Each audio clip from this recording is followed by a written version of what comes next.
இவ்வளவு காவேரி நகர் அந்த பெரியண்ணன் கவுண்டர் நகர் பகுதியில் உங்களை நேரில் சந்தித்து உங்களிடத்தில் வாக்குகளை சேகரிக்க வருகின்றேன்.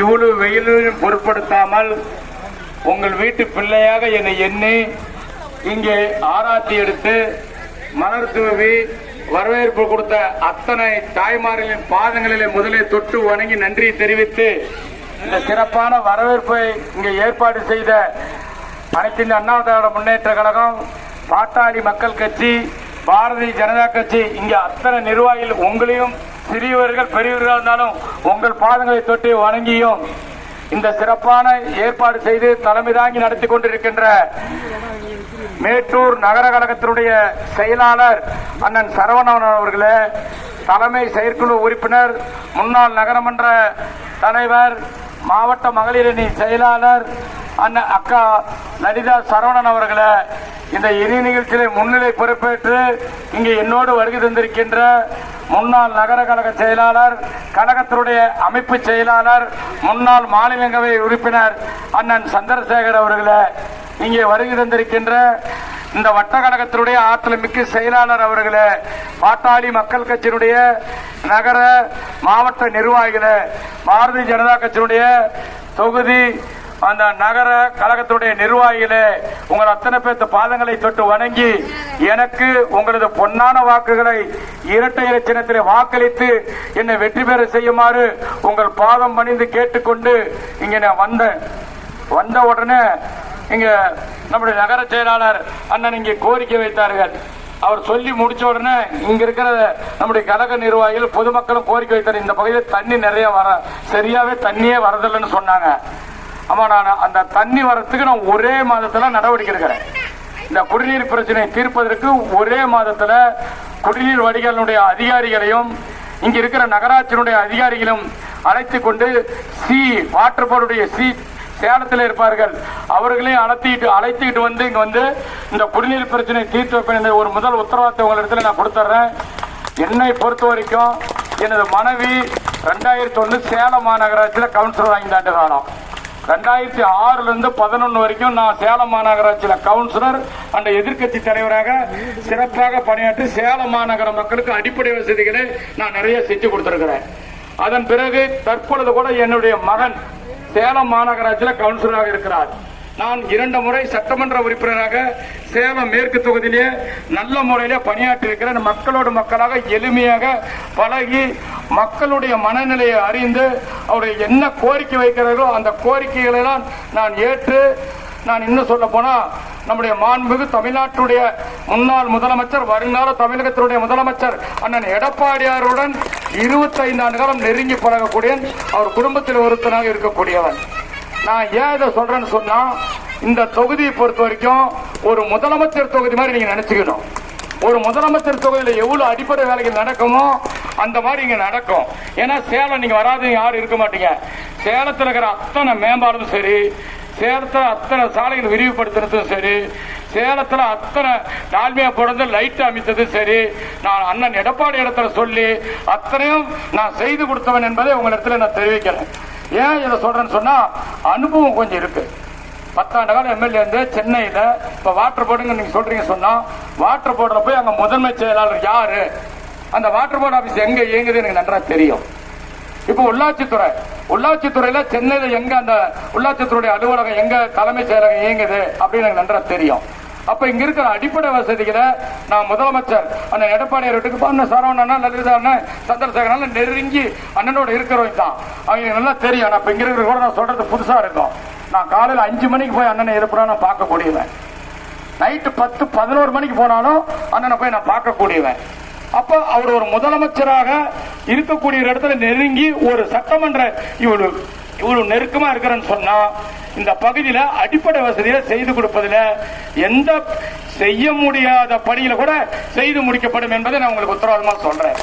நான் இதெல்லாம் ஏன் விளக்குறேன்னு சொன்னா, என்னுடைய எதிரணியில் இருக்கிறவங்க 5 ஆண்டு காலம் நம்ம தமிழ்நாட்டிலே கொள்ளையடித்து, டாஸ்மார்க்ல கொள்ளையடித்து, மக்களுடைய வரி பணத்தை கொள்ளையடித்து இன்னைக்கு வந்து எல்லாம் 2000, 3000, 5000 கூட கொடுப்பாங்க. அதனால நம்ம பெருசா எடுத்துக்கூடாது. நமக்கு அடிப்படை தேவைகள் முக்கியம், அவசியம் தேவை. இன்னைக்கு எதிரில் இருக்கிற ஒரு முதலமைச்சருடைய கதவை கூட தொட்டு பார்க்க முடியாது. நான் 10 சொன்ன 4 முறையில் 5 முறை கூட பார்க்கலாம். அப்ப நமக்கு அடிப்படை தேவைகள் செய்வதில் உங்களுக்கு உங்கள் வீட்டு பிள்ளையாக உங்களுடைய அன்பு சகோதரனாக இருந்து இந்த மேட்டூர்ல என்னடா சேலத்துல இருந்து வருவானு பார்க்காதீங்க. என்னுடைய பழக்கமே காலையில் 8 மணிக்கு எந்திரிச்சு வெளியே போகணும்னு சொன்னா 1 மணிக்கு வருவேன். திருப்பி 4 மணிக்கு போனோம்னு சொன்னா 9 மணிக்கு இருப்பேன். நீங்க வேணா போய் விசாரிச்சீங்க. அதே மாதிரி மேட்டூர் நகரத்துல வாரத்துல 2 நாள் நான் இங்க நகர செயலாளர் அக்கால கூட்டிட்டு இந்த பகுதியில் என்னென்ன குறைகள் என்பதை நான் தீர்ப்பளிப்பதில் உங்கள் வீட்டு பிள்ளையாக இருந்து நான் அதை உறுதியாக செய்து கொடுப்பேன் என்ற உத்தரவாதத்தை சொல்லி அண்ணன் நீங்க நிறைய திட்டங்கள் கொடுத்திருக்கிறாங்க. ஏன்னா இதெல்லாம் இந்த ஏரியாலாம் நீங்க படிச்ச ஏரியா. 7.5% அரசு பள்ளியில் படிக்கிற மாணவ மாணவர்களுக்கு மருத்துவத்தில் இடம் கொடுத்த தலைவர் அண்ணன் எடப்பாடியார். ஒரே ஆண்டுல 11 மெடிக்கல் காலேஜ் கொண்டாந்த இந்திய வரலாற்று அண்ணன் எடப்பாடியார் தான் நம்ம தமிழ்நாட்டு கொண்டாந்தார். 11 மெடிக்கல் காலேஜ். இன்னைக்கு திமுக 5 ஆண்டு கால ஆட்சி, 5 ஆண்டு கால ஆட்சியில ஒரு மெடிக்கல் காலேஜ் கொண்டாட முடிச்சுதா? 14 சட்டக்கல்லூரி கொண்டாந்தார். இன்னைக்கு அண்ணன் சொல்றார், இன்னைக்கு எத்தனையோ திட்டங்களை கொடுத்திருக்கிறார். இன்னைக்கு தமிழ்நாட்டில் சட்ட ஒழுங்கு சீர்கெட்டு இருக்குது. உங்களுக்கு இங்க இருக்கிற ஏன்னா நான் கொஞ்சம் பேசி ஆயிரம். இன்னைக்கு 2.5 வயசு குழந்தையிலிருந்து 80 வயசு முதியோர் வரைக்கும் நீங்க பாலியல் வன்கொடுமை நீங்க டிவி எல்லாம் பார்த்துருப்பீங்க, எல்லாம் படிச்சுவீங்க. இந்த ஏரியாவில் நகரத்தில் இருக்கிறீங்க. தமிழ்நாட்டில் சட்ட ஒழுங்கு சீர்கெட்டு போய் கிடக்குது. கஞ்சா போதை பொருள் அவின் இன்னைக்கு தமிழ்நாட்டில் சும்மா சாதாரண குன்கா பொட்டி கடையில் கிடைக்கிற மாதிரி நீங்க கிடைச்சிட்டு இருக்குது. இதனால நம்மளுடைய மாணவ மாணவியர் இன்னைக்கு மாணவர்கள் இன்னைக்கு அந்த கஞ்சாவுக்கு அடிமையாயிடுறாங்க. இன்னைக்கு ஒரு அரசு அதிகாரிய திருட போய் கத்தி எடுத்துட்டு குத்துறதுக்கு ஒரு நிலைமை இன்னைக்கு அவ்வளவு நிலம் இன்னைக்கு தமிழ்நாட்டில். மாணவர்கள் டீச்சர் போய் அடிக்கிறாங்க கஞ்சா குடிச்சு தெரியாம. நகராட்சி, நான் ஏற்கனவே மாநகராட்சியில் எதிர்கட்சி தலைவராக இருந்தேன். இந்த மாநகராட்சியில் வீட்டு வரி இன்னைக்கு எவ்வளவு உயர்த்திருக்கிறாங்க. இந்த 5 ஆண்டு காலத்துல சொத்து வரி எவ்வளவு உயர்த்திருக்கிறாங்க. குப்பைக்கு நீங்க எவ்வளவு வரி போட்டிருக்கிறாங்க. இங்க இருக்கிற தாய்மரம் மீண்டும் தமிழ்நாட்டில் அண்ணன் எடப்பாடியார் வந்தோன்ன 10 ஆண்டு காலம் மின்சார கட்டணத்தை உயர்த்தப்படவில்லை, சொத்து வரியை உயர்த்தப்படவில்லை. இன்னைக்கு அத்தியாவசிய பொருட்கள் 10 ஆண்டு காலம் உயர்த்தப்படவில்லை. மீண்டும் பழைய முறை மின்சார கட்டணத்தை குறைக்க வேண்டும் என்று சொன்னால் அண்ணன் எடப்பாடியார் அவர்களுக்கு நீங்கள் இரட்டை இலச்சினத்தில் வாக்களிக்க வேண்டும். மின்சார கட்டணம் 67% இந்த மின்சார கட்டணம் உயர்த்திருக்கிறாங்க. 2021 இதே ஸ்டாலின் சொன்னார், நான் வந்த உடனே மின்சார கட்டணத்தை குறைப்பேன், மாதம் மீட்டர் கணக்கெடுப்புன்னு சொன்னார். 5 ஆண்டு காலம் மீட்டர் கணக்கெடுத்தாரா? மீட்டர் மாதம் கணக்கெடுத்து மின்சார கட்டணம் நமக்கு இதாக குறைஞ்சிருக்குதா? நீங்க 2000 ரூபாய் நம்ம மின்சார கட்டணம் சொன்னோம், இன்னைக்கு 6000 ரூபாய் நம்ம கட்டிட்டு இருப்போம். 6000 ரூபாய் கட்டிட்டு இருப்போம். இந்த நிலைமையெல்லாம் மாறணும் அப்படின்னு சொன்னா நீங்க எல்லாம் அண்ணன் எடப்பாடியார் முதலமைச்சராக வர வேண்டும். அண்ணன் முதலமைச்சராக வரணும்னு சொன்னா நான் உங்களுக்கு சட்டமன்ற உறுப்பினராக வர வேண்டும். நான் உங்கள் வீட்டு பிள்ளையாக உங்களுக்கு பணி செய்ய எனக்கு ஒரு வாய்ப்பை தாருங்கள், பணி செய்ய எனக்கு ஒரு வாய்ப்பை தாருங்கள் என்று உங்கள் பொற்பாதங்களை வணங்கி மீண்டும் ஒரு முறை இரட்டை சின்னத்தில் வாக்களித்து அண்ணன் நிறைய திட்டம் கொடுத்திருக்கிறார். உங்களுக்கு அனைத்து வீடுகளுக்கும் 10,000 ரூபாய் வங்கி கணக்கில் செலுத்தப்படும். மாதம் மகளிருக்கு 2000 மாதம் வழங்கப்படும். ஆண்டுக்கு 3 சிலிண்டர் வழங்கப்படும். வீடு இல்லாதவர்களுக்கு நிலம் வாங்கி ஏழ்மையர்களுக்கு வீடு கட்டி தரப்படும். அம்மா 2001 மிக்சி கிரைண்டர் மின்விசிறி கொடுத்தாங்க. அண்ணன் அனைத்து வீடுகளுக்கும் பிரிச்சு கொடுக்கிறேன்னு சொல்லியிருக்கிறார். இதெல்லாம் சாத்தியமா நினைப்பீங்க. அண்ணன் மத்திய அரசோடு இணக்கமாக இருக்கிறார். இந்த தேர்தல் அறிக்கையை மத்திய அரசு அனுப்பி வைத்தார். மத்திய அரசு நிதி ஆய்வு குழுக்கு அனுப்பி வைத்தது.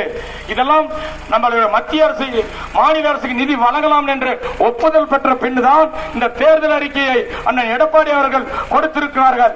அண்ணன் முதலமைச்சராக வந்தோம் முதல் கையெழுத்து உங்கள் அத்தனை பேருக்கும் வீட்டுக்கு 10,000 வங்கி கணக்கில் வந்து சேரும் என்பதை அதிலே உங்களுக்கு முதன்மை மாணவனாக இருந்து பெற்று தருவேன் என்று சொல்லி உங்களது பொன்னான வாக்குகளை எனக்கு இரட்டை இலச்சினத்தில் வாக்களித்து என்னை வெற்றி பெற செய்யுமாறு மீண்டும் ஒரு முறை உங்கள் பாதங்களை தொட்டு வணங்கி கேட்டு விடைபெறுகிறேன். நன்றி, வணக்கம்.